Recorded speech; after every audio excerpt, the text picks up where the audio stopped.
saya Sabrina Esa Almaida dengan NIM 2241104022279. Video ini dibuat untuk memenuhi tugas filsafat ilmu. Di sini kita akan membahas tentang filsafat fenomenologi, filsafat positivisme, dan filsafat post-positivisme serta konsep penerapan dalam filsafat ilmu. Yang pertama, filsafat fenomenologi. Berasal dari bahasa Yunani yaitu painein yang berarti memperlihatkan, yang dari kata ini muncul kata painemenon yang berarti sesuatu yang muncul. Atau sederhananya, fenomenologi dianggap sebagai kembali kepada benda itu sendiri.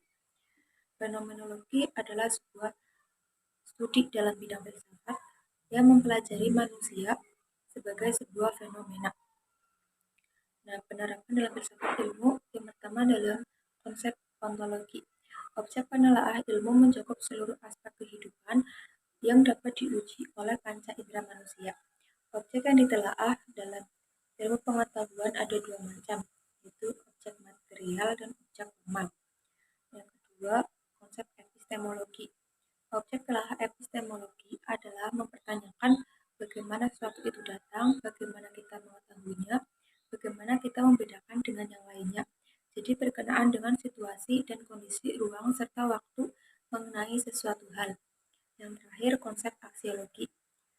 Ini berkaitan dengan etika, moral, estetika. Maka ilmu dibagi menjadi dua, yaitu ilmu bebas nilai dan teori tentang nilai.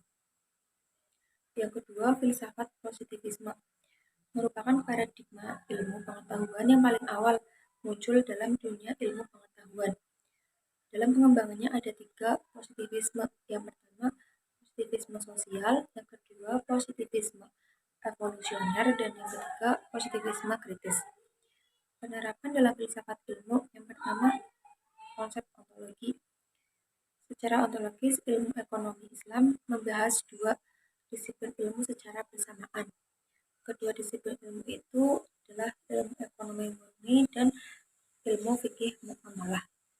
Nah, untuk konsep yang kedua yaitu konsep epistemologi, membahas tentang bagaimana proses mendapatkan ilmu pengetahuan, hal-hal apakah yang harus diperhatikan agar mendapatkan pengetahuan yang benar, apa yang disebut kebenaran, dan apa kriterianya. Yang ketiga, konsep aksiologi, diperlukan untuk melihat fungsi dan kegunaan ilmu ekonomi Islam dalam menyelesaikan berbagai persoalan yang dihadapi manusia dalam kehidupan sehari-hari. Nah, penerapannya itu misalnya dalam kehidupan kenegaraan, khususnya negara yang menganut paham negara kesejahteraan di mana penguasa diberi wewenang untuk mencampuri kehidupan warga negara dengan menciptakan berbagai instrumen yuridis. Lahir berbagai aturan hukum yang dijadikan dasar bagi negara atau pemerintah untuk bertindak tanpa peduli apakah hukum yang dilahirkannya itu adil atau tidak, menindas rakyat atau tidak. Filsafat yang ketiga yaitu filsafat post-positivisme. Munculnya gugatan terhadap positivisme dimulai tahun 1970 sampai 1980-an.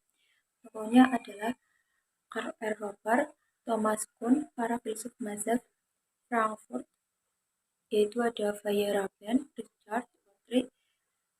Post-positivisme adalah aliran yang ingin memperbaiki kelemahan pada positivisme.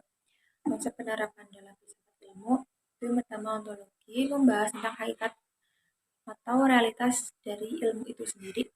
Misalnya dalam bidang biologi, ontologi ilmu mungkin akan membahas apakah organisme hidup dianggap sebagai entitas nyata atau apakah ilmu juga mempelajari entitas abstrak seperti konsep-konsep evolusi.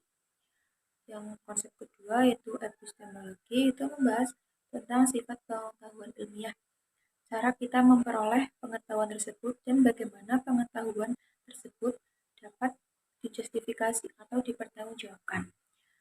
Konsep yang ketiga yaitu aksiologi, membahas tentang nilai-nilai yang melekat dalam ilmu dan bagaimana nilai-nilai tersebut mempengaruhi penelitian dan praktik ilmiah. Cukup sekian materi yang dapat saya sampaikan. Terima kasih.